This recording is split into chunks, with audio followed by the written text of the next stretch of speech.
What's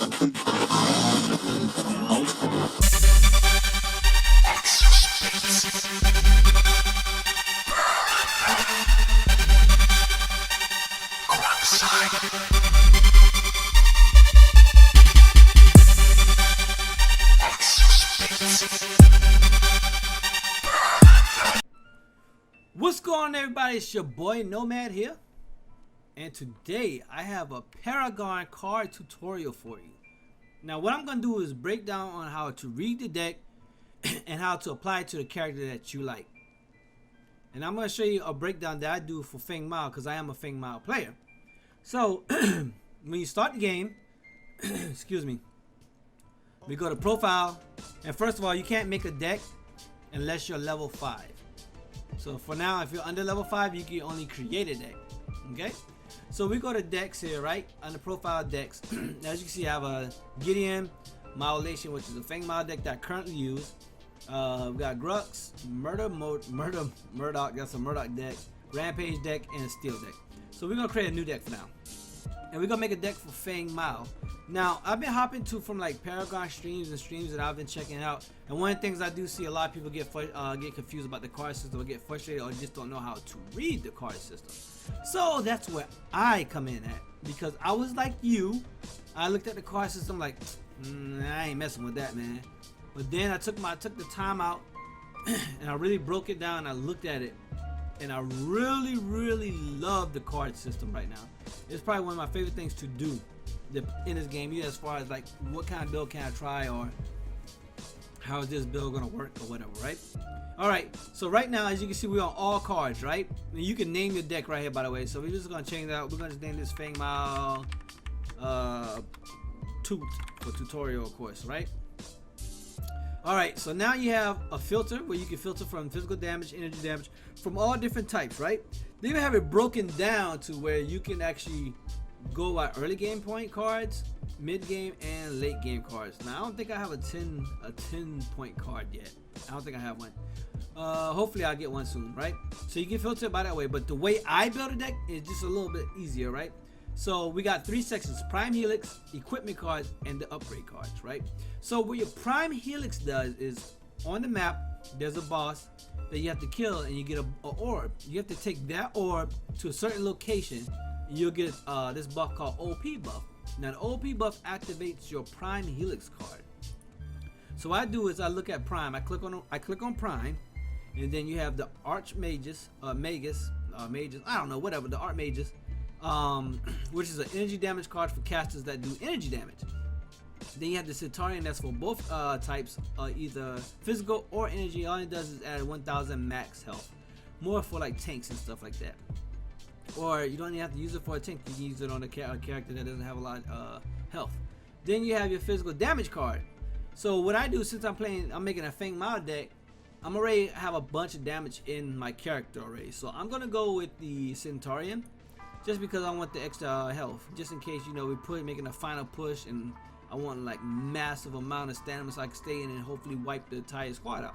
Okay, so I picked my Centaurian card. You have up to 40 cards to pick, so that's 1 of 40 already, right? So now you got the equipment cards. Now your equipment cards are the ones that are in your slot 1, 2, 3, 4, 5, 6. Yeah, 1, 2, 3, 4, 5, 6. So what I do, you always want to put in a health potion, a mana potion, and a scout ward. Now I generally don't use the harvester keys. This is more for people that jungle. I don't jungle a lot, but you can use that to place on like the harvester in the jungle, so you can obtain more cards and card XP for your team. But I don't ever put one in because I'm not using it like that. So we're just building for like laning and damage. Alright, so now after I got these basic equipment cards, what I do is scroll all the way down to the bottom, because I want to see the most point system cards I have. So we have this one called Station Gem, which is 7. As you see this 7 right here, that costs 7 card points to activate in your slot. Now you have slots in there called passive and active. Now in the passive section, you can put passive cards. You can see right here it says passive, and these right here are active cards. So you put them in the active slot. They can't go in the passive slot, obviously, right? Okay. So now, but you can place a passive card in the active slot. I think I'm saying that correct because I actually never tried putting an active card in a passive slot. Not 100% sure, but I know I can be passive in all slots. So by late game, I'm putting all my damage cards in all slots. So now, all right. So with Feng Mao, I'm looking for damage cards right now. So right here, I see physical damage and attack speed. For Feng Mao, that's what I usually build is attack speed and physical damage. So I'm gonna take 2 of these cards. As you see, I clicked on it twice. Now I have 2 Wind Carver cards. Now under the Wind Carver cards, right, you will see where it says fully upgraded bonus. Then once you upgrade the card, so you have like 7.6 physical damage and an extra 6.5 attack speed. Now how do you obtain that? Easy. You will go to upgrade cards, right? So these are upgrade cards. So once you click on this card, like when you're at the card system, when you're back at base, you click on like G and you click on cards that you already have equipped. Then it'll come up with another menu as far as like it says what kind of card you want to put in there, right? So like since that right there is an attack speed physical damage, I usually just stack attack speed into it.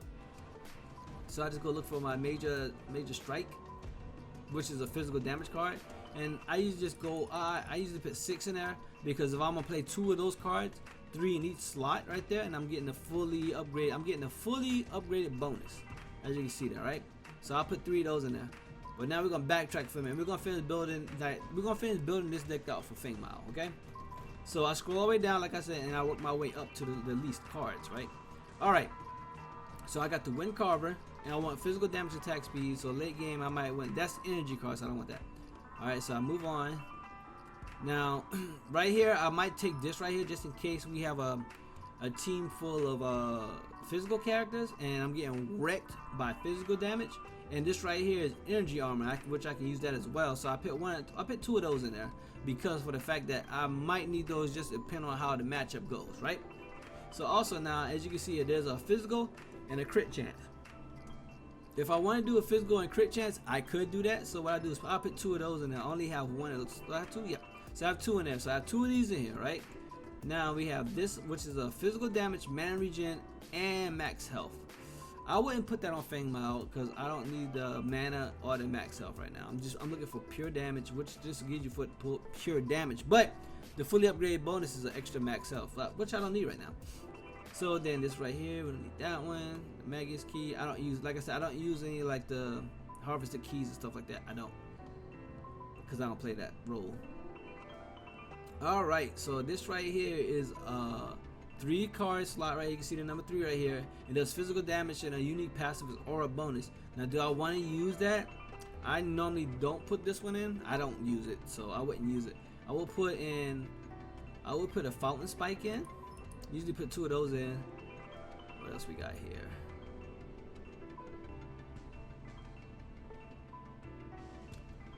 Yep, I'll put the rest of those in there. Okay, so now we have the Blade of Agora. I would use that because it has a physical damage and the fully upgraded bonus gives you 50 crit. So I'll add 2 of those just in case. I only have 1 right now. I only own 1, so I can only put 1 in. Physical damage? No, not really. That's energy. I will put adamant blade in. I'll put 2 of those in just in case I want to play that instead. It all depends if I want to go pure damage or attack speed. So now, and I'll also put this card in, Rage Heart Engine, because with this Feng Mao build that I do, and I only need to put 1 of those in.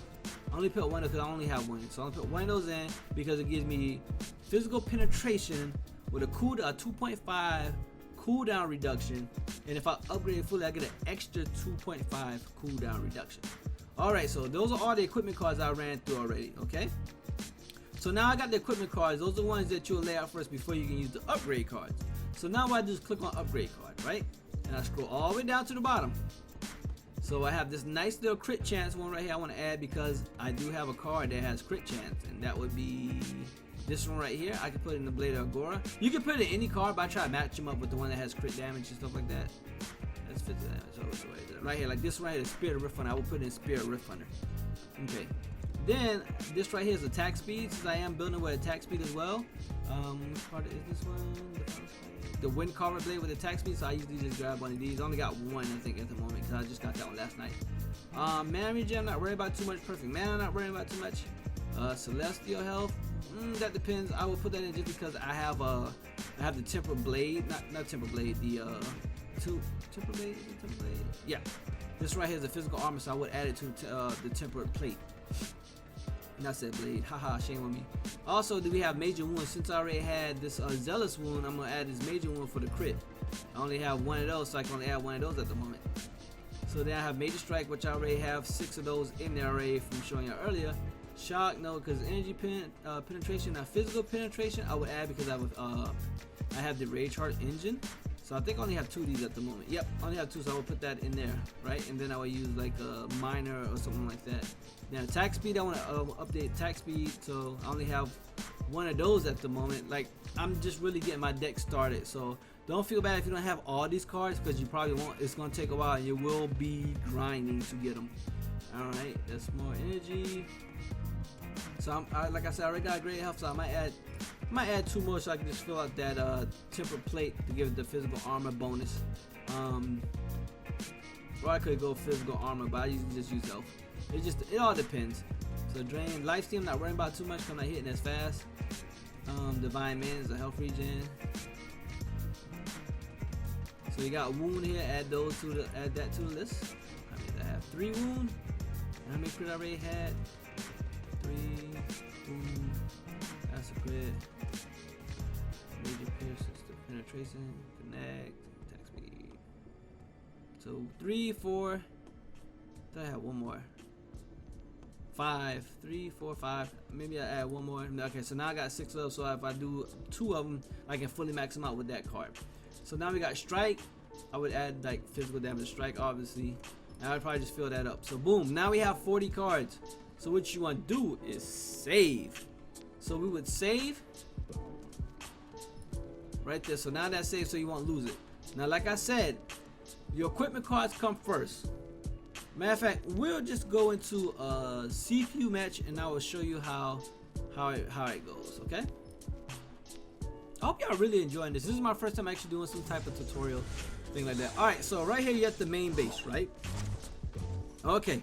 So now you would click G to go to to your card, your selected deck. Now you have to select what deck you use. So this is the new deck that we made, so I'm gonna use this one right here. All right, so I will hit confirm, and now I'm at the card. I'm at the card shop.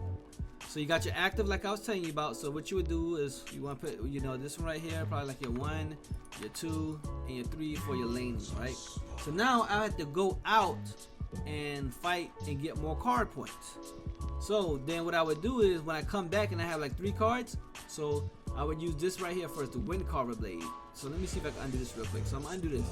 And just say if I came back already, I would do this right here. Wind Carver would be my first one. And I'll put it in the passive slot. Now on this card right here, as you can see, when I click on this card, I have all the upgrade cards I can use to put in the slot. So this one costs 4 points. This one costs 3 points. 3, 2. So what I would do is I would upgrade with the most damage one. So once I have 4, I will come back to base, click on this card right here, and I will come up to this screen. So now what I would do is click on this card, and it would go in the black slot of the card. Then I will come back once I have another one, add this one, add 2 of these right here, and rinse and repeat for every slot. Every slot you would do that. Now let me see something real quick. I was trying to, I didn't add that. I don't think I can pick an active enough. Yeah, so you can't pick an active. You cannot put an active card in a passive slot. So you can't do that. I just wanted to make sure. So you can't do that. So we can put that in like whatever slot. We'll put that back in the 3rd slot or whatever. But you can do. You can undo. You can put a passive in any slot. See, look, I just put a passive in the active slot. So the passives don't have just limited to just the passive slots only. You can put them in the active slot as well. So undo. So I'm gonna exit out that, and I'm just gonna exit the game because I just want to show you how it's done, how it's easily laid out. All right, so that's my Fang Mao deck, and just my basic card tutorial for Paragon. I mean, I've been to, like I said, I've been to some streams and I hopped around and I stayed in there for a few, and then that was one of the biggest things that I noticed that people didn't really fully understand. Even though Epic has done a good job of explaining it, I felt like I could just break it down just lightly, lightly or whatever. if I go to replay, let's see what my personal ones are. Here I am. Okay, that was the bot one, so that's not the one I want to talk about. 20 hours ago, here go one gameplay where I went 13-3 and I didn't have any assists, unfortunately. And then this one right here, I was like 6-0-2. And then this one right here, I was 23-3-13 with Feng Mao. So Feng Mao was pretty okay. That one was 5-6. Wasn't, you know, the best game. That wasn't the best gameplay, but these are the last 6 games I had with Feng Mao. 7-9. So as you can see, as I got more cards in my deck, my score went up higher. So the deck that I use is really good. It's a attack speed and armor penetration build. I might try something else a little different, but I'm not sure. But that's pretty much it, man. That's how the card system worked, and this was about 15 minutes long, but I do apologize. I really wanted to get this out to y'all, and I hope y'all enjoy it very much. I had a lot of fun making it. This is my first one, so please give me feedback on it, okay? I appreciate it very much. Alright, so until next time, it's your boy Nomad, and I'm out. Soft Cat, we in this thing. What's going on, everybody? It's your boy, I'm Nomad here, and I want to take a time out just to say thanks to each and every one of you that subscribed. I can't email you all back because of the way the new system works, but I figure I'll add this on the end of the video. So appreciate you for checking out this most recent video. Make sure you hit the like button. Helps the channel grow, of course, you know what I'm saying, so people can see me, so we can get out there. And if you missed my last video, make sure you check it out. It's over my shoulder, man, so click on it. I mean, come on. You know you want to watch it, right? You know you want to watch it. Also, if you want to stay up to date with everything that I do, make sure to follow me on Twitter. It's twitter.com/I'mNomad. I stream when I can, so make sure you follow me on Twitch. I'm Nomads with a Z on the end. And make sure you hit that subscribe button. You know what I'm saying? Make sure you hit the subscribe button. Alright? Just want to say thanks, man. Appreciate everything that y'all do for me. Have a good one. Later.